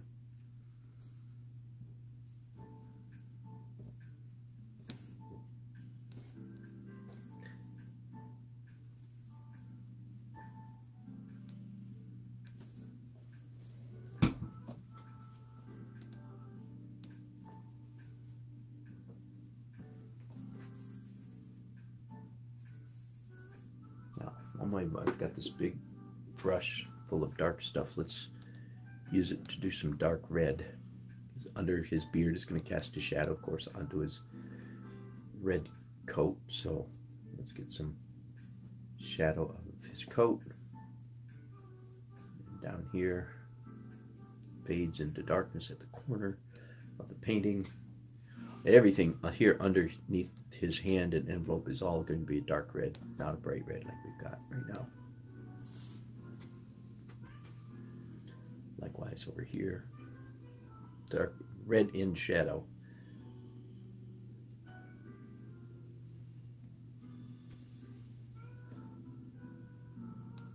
By the way, the green envelope, that when I first did it, it looked a little too green to me. But again, thanks to the magic of watercolor, it's faded back quite nicely. And I like the way that looks quite a bit.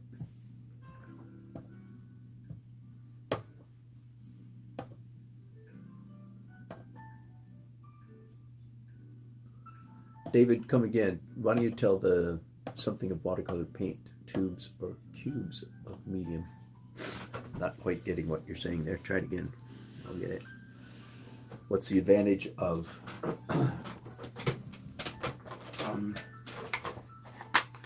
cake watercolor? Nothing. It's just portable. It's easy. That's the good thing about cake. They're perfectly good watercolors. These are all watercolors out of a tube.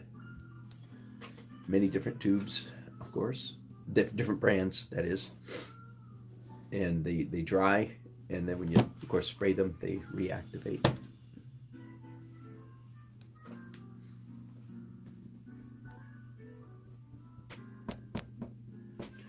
Okay, now I'm going to do some, I've mixed up a pale gray, warm gray, to do some shading on his beard and on his tassel, on his hair up here. The way it is right now, everything that's white is sort of the same neutral color, and there's no variation, no shadow. So I need to come in here and do the shady side of his beard, and up here the shadow of the fur along it, the white fur along the rim of his cap, casting shadows onto his forehead. That's what I'm thinking there.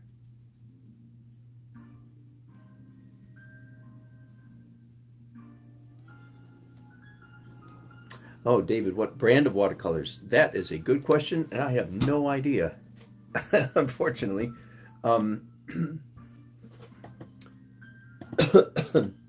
I sometimes say, half seriously, whatever was on sale the day I went to the art store.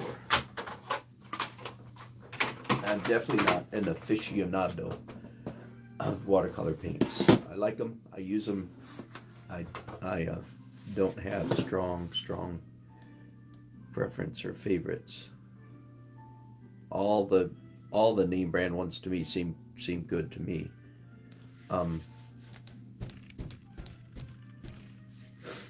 Even some of the student brands seem quite good to me. I've talked about that a little bit often, sometimes, not often, occasionally. Don't be so afraid of student brands that you never give them a try. Every once in a while you find a jewel in student brand paints, acrylic, oil, or watercolor. Now the thing you do have to watch out for is light fastness. So just because it looks good today doesn't mean it won't fade in 10 years. So you do have to watch out for that. But otherwise, as long as it's light fast. Oh, thank you. Fixed my camera. I've gotten off. There we go. Thank you. So I just started doing a little bit of lifting. Again, this is my lifting brush. I've cut it off with, it's a cheap synthetic brush that I've cut off with scissors, so the bristles are a little bit stiffer than normal, and that allows me to apply a little bit more pressure to the watercolor paint and paper, so that I lift off more than I would if it was a whole undamaged brush. So again, you can make a lifting brush just by taking a cheap synthetic brush, cut off the ends with a pair of scissors. This has a little bit more control, a little bit more stiffness to it. Now, I reserve the right on this painting to come back and do opaque stuff if I want to. Again, because I call it a watercolor sketch, I feel like I've got that freedom. And again, I'm being a little bit fussy here. If I myself call it a watercolor painting, then I try to stick by the traditional rules of watercolor painting, which most certainly means no opaque medium. But if I call it a watercolor sketch, which is what most of mine are, then I feel like I have the freedom to to use opaque media. I don't know how dry that is. Good, it's drying fairly quickly. I'm going to switch now back to pen and ink. And again, the purpose of the pen is mostly to create interesting texture. So I'm doing a little bit of scribble hatching, what I call scribble hatching, cross hatching,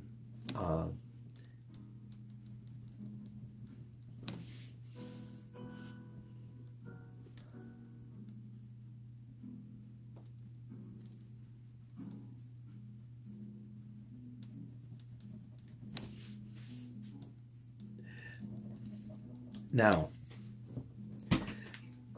since I'm doing this, first of all, let me define what I mean by cross-hatching versus scribble hatching. Some of you have seen this before. Here's a piece of paper out of the trash. Real cross-hatching, let's see if I'm zoomed in all the way. Real cross-hatching, you only draw on the downstroke. And I'm assuming that's hatching. And it's not cross-hatching until you do across it, right? So that right there is definitely classic cross-hatching. Fairly large, in my opinion. Most of my cross-hatching is quite a bit smaller than that. So that's cross-hatching. What I call scribble hatching, and instead of just the pen drawing on the downstroke, I let the pen draw on both strokes, coming and going, both ways. And this is one example of an area in art where my hand is definitely manifesting a high degree of skill. Now, this is kind of a new discovery for me, so bear with me for just a minute. I'm using the word skill here to refer to actual physical movement, muscle skill, muscle memory, movement. Many people would look at any piece of art and say, oh wow, it took a high degree of skill to create that work of art. Right? They're using the word skill in that sentence in the very general, broad sense of the word for knowledge, understanding, skill, and so on. They're talking about art skill, but that's not what I mean by skill. At least not most of the time when I talk about art. When I talk about skill, I'm talking about talent that my hand has within itself as a hand. Now, there are a lot of people who think that is, in fact, what makes an artist is that they have skill in their hands. And I reject that characterization emphatically. No, 95% of what makes me an artist is between my ears, not between my fingers. Did you catch that? The great majority of what makes me a good artist is what's between my ears, not what's between my fingers. And many people who are not artists, they don't know that. Because here's what non-artists think. Well, I can see it in my mind. I just can't draw it. When I set out to put it on paper, my hand just doesn't do. In other words, they blame their hand, which is ridiculous. Has nothing to do with their hand. It has everything to do with their brain. The reason they can't draw is because they can't see. And they say I can see it in my mind, but they don't know that they actually can't see it in their mind. Anyway, so I'm sorry, I'm taking too many detours here. Just recently, so I'm talking here out of a passion for recent discovery. Just recently, I've come to realize, because I'm teaching all the time, of course, not just online, but when I'm teaching real live students, And I've come to realize that, in fact, I do, now this is going to sound like it obvious to you, some of you, but I do have, in fact, a lot of skill in my hand. And when I say skill, again, I mean physical movement, if you will, athletic skill on a small muscle motor memory scale. Not big muscle, but small motor. Okay? And I say that, not of course, I'm not bragging. I'm trying to say that heretofore in my teaching, up until this point in my art teaching, I have not given adequate weight or value to the skill that's in my hands. And that explains a lot. It explains why when I'm teaching a painting class, time up from the pen for just a second. I need to get some brown in this guy's ear. Why when I'm teaching a painting class, I can stand in front of a dozen students and I can say, now, watch me very carefully, do this, quote unquote. I say, do this, and I demonstrate for them. And then I say, okay, now do that. And then they proceed to plaster and smatter and smack and do all kinds of absurd things on their canvas, none of which I had any notion of them doing. And it leaves me completely like, what in the world? Didn't you just see what I did? Are you hearing me?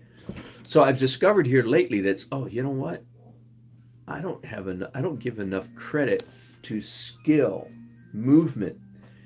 The reason I brought it up here, and let me see if I can get this kind of close to you. Can I do that? Okay, because it's not focusing, is it? Because I want you to see the up close, the scribble hatching. It has a certain feel about it. And like it or not, it has to be related to the fact that I've been doing cross-hatching clearly since I was 10 years old. I remember in 5th grade beginning to do cross-hatching. So that was 54 years ago. Now that doesn't mean it will take you 54 years to develop this skill. But it's not something that's going to happen overnight. It's like calligraphy. It is making it look nice. It has to do, let me grab a piece of scrap paper again, just to be clear. You've lost the sound. Okay, good. Phew. When I do scribble hatching, for instance, like that, you'll notice that there's a high degree of uniformity.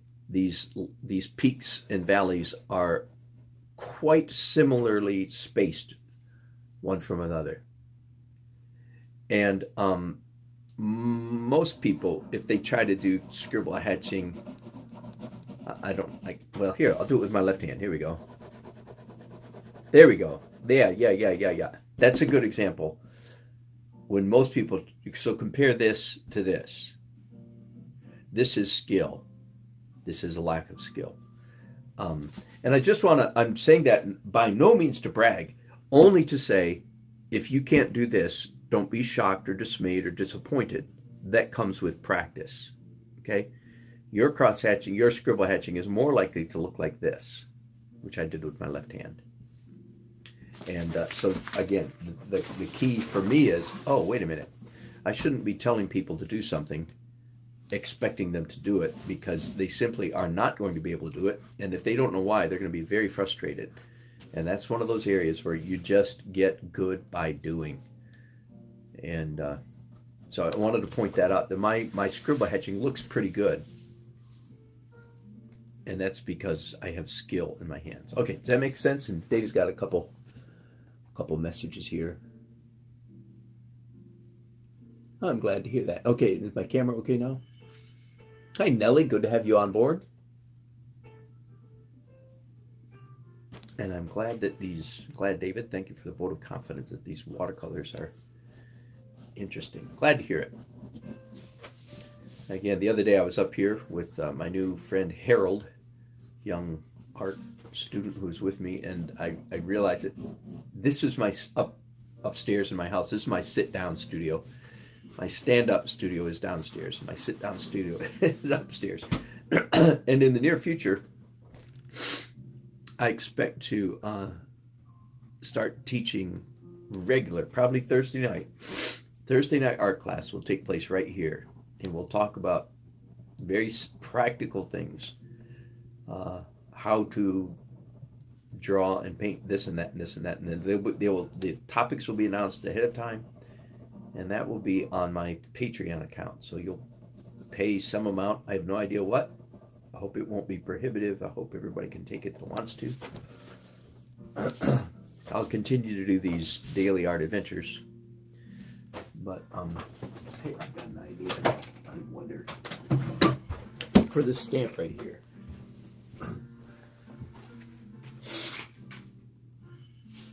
I'm trying to find, here we go. I grabbed a template.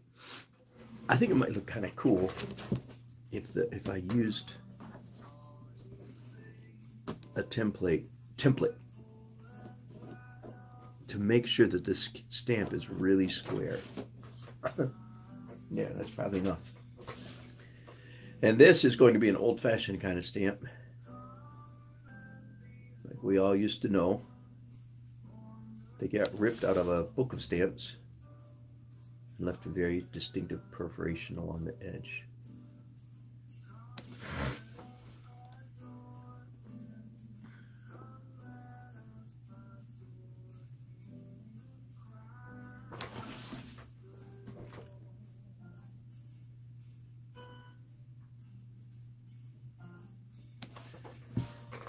Now I'll have to decide later, or at some point, probably a person's face, just a traditional, yeah, it's a profile, like King George. Or King George Washington if you're in America.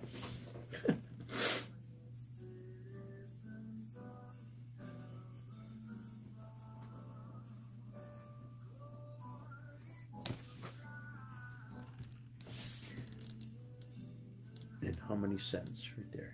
I can't read it. Good.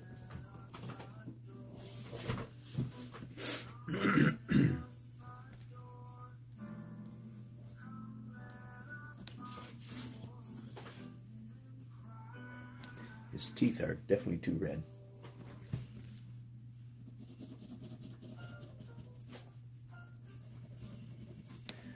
I'm ending up doing a lot more cross-hatching on this painting than I had originally thought, but it's just, it is developing. It takes on a life of its own after a while, of course. I just hope I'm not getting too carried away.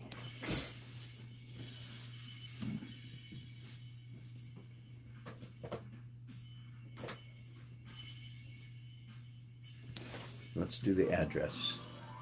Santa. I'm going to change pens here. I think this will be a little fatter.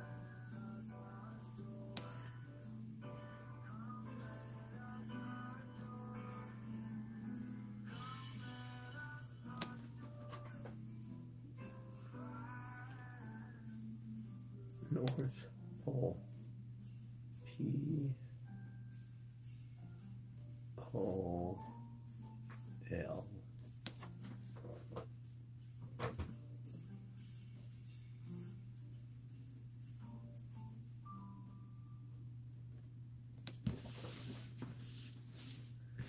And who's it from? I don't know. I know I can do just a first initial, then we can't tell if it's a girl or a boy. And then just a couple beginning of letters. There we go. And then P.O. Box. You don't know if he's city or country. I'll leave it at that.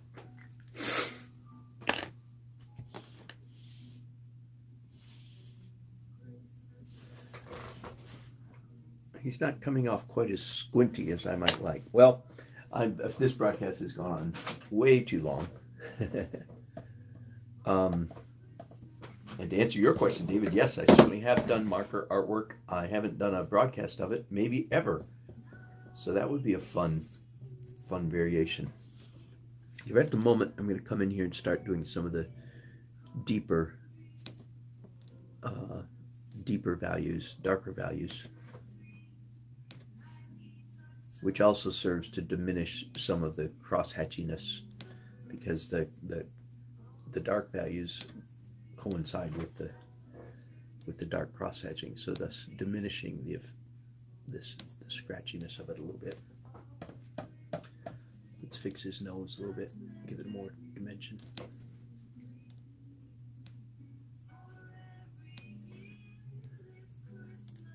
Okay, the real fun part of this illustration, I think, is going to be coming in and doing the white highlights, which I even do with some kind of medium. I don't know yet if it's going to be a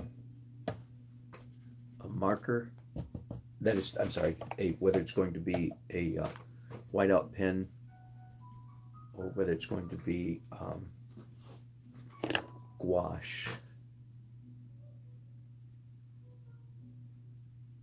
But I feel the need to take a break and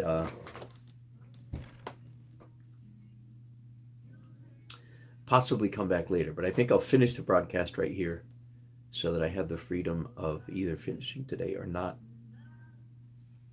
And thank you guys so much for joining me. It's been great fun. And I hope to be on again tomorrow. Thanks so much for watching. If you like this, click like, subscribe, and the bell. As I say, if you don't like it, well, if you don't like what I do, what in the heck are you doing watching me? If you don't like it, you're already long gone. I know. I usually say, if you don't like it, let's just keep that between you and me. And we'll all be happy. Okay, thanks for watching.